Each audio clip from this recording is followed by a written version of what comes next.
राज्यामध्ये ज्या पद्धतीने प्री प्रायमरी आणि नर्सरीचे वर्ग चालू केले जातात, याच्यासाठी राज्य शासनाची कुठल्याही पद्धतीची परवानगी शालेय शिक्षण विभागाची घेण्याची गरज नाही। आणि म्हणून आपण पाहतो की ज्याच्या मनात येईल तो त्या पद्धतीने असे नर्सरीचे क्लासेस आणि वर्ग चालू करतात।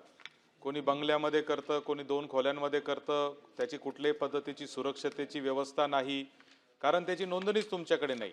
आणि ती नोंदणी नसल्यामुळे त्याच्यावर कोणते बंधन टाकण्याचा शासनाचा प्रसंगच शासनाला येत नाही। आणि अशा या नर्सरीजमध्ये असे हे जे प्री स्कूल आहेत, प्रायमरी स्कूल आहेत, याच्यात वेगवेगळ्या पद्धतीच्या घटना घडतात। चिमुकले मुलं असतात, स्कूल बसेस त्यांना जे शाळेत आणतात सोडतात त्याचाही कुठे बंधन नाही। एका बसमध्ये कितीपेक्षा जास्त मुलं कॅपॅसिटीपेक्षा जास्त बसवले जातात। रिक्षाने जिथं जातात तिथं देखील 10-10 मुलं लहान असल्यामुळे जास्तीचे बसवले जातात।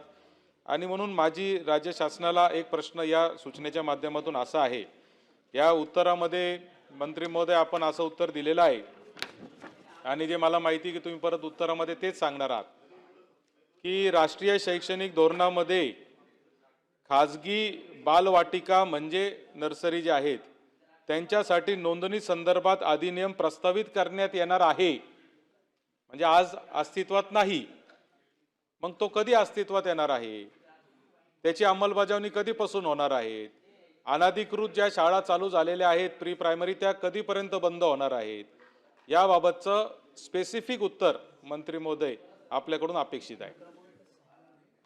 सभापती महोदय, सन्माननीय सदस्य सत्यजितजी तांबे यांनी सभागृहामध्ये प्रीस्कूलच्या संदर्भात वस्तुस्थिती या ठिकाणी मांडलेली आहे। आणि ही गोष्ट खरी आहे की आजपर्यंत प्रीस्कूलकरता कुठलेही नियम किंवा कायदे आपल्याकडे त्या ठिकाणी अस्तित्वात नाही।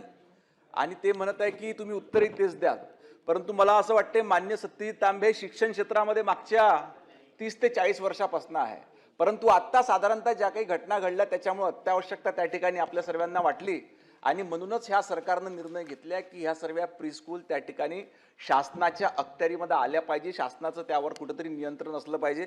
याच्याकरिता राष्ट्रीय शैक्षणिक धोरण 2020 नुसार बाल्यावस्थामध्ये आपण जे शिक्षण देतो ते आपल्या लहान मुलांच्या सर्वांगीण विकासाकरिता अतिशय महत्त्वाचं असते। त्याकरिताच गुणवत्तापूर्ण, सुरक्षित, खेळ आधारित व बाल केंद्रित शिक्षण व्यवस्था निर्माण करणे आवश्यक आहे। हीच गोष्ट लक्षात घेऊन त्या ठिकाणी खाजगी बालवाटिकांच्या नोंदणी संदर्भात अधिनियम आपण ह्या ठिकाणी सरकार प्रस्तावित करणार आहेत। सदर अधिनियमाचा मुख्य उद्देश राज्यातील सर्व खाजगी बालवाटिकांची अनिवार्य नोंदणी, नियमन, गुणवत्ता सुनिश्चित करणे हा त्या ठिकाणी राहील। त्याच्याकरिता नोंदणीसाठी सक्षम प्राधिकरणाची नेमणूक, ऑनलाईन पोर्टलद्वारे नोंदणी प्रक्रिया, नोंदणीची वैधता, नूतनीकरणाची तरतूद ह्या सर्व गोष्टी याच्यामध्ये करण्यात आलेल्या आहे।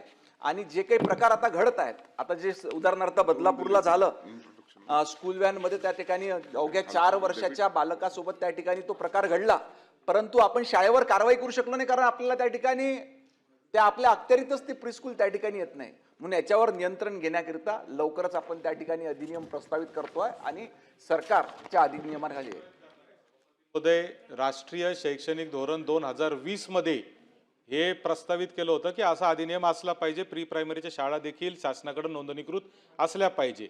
आज 2026 आलेला आहे, 6 वर्ष हे धोरण येऊन झालेले आहेत आणि तरी राज्य शासन प्रत्येक वेळेस हेच उत्तर देत आहे की आम्ही ते आणणार आहे।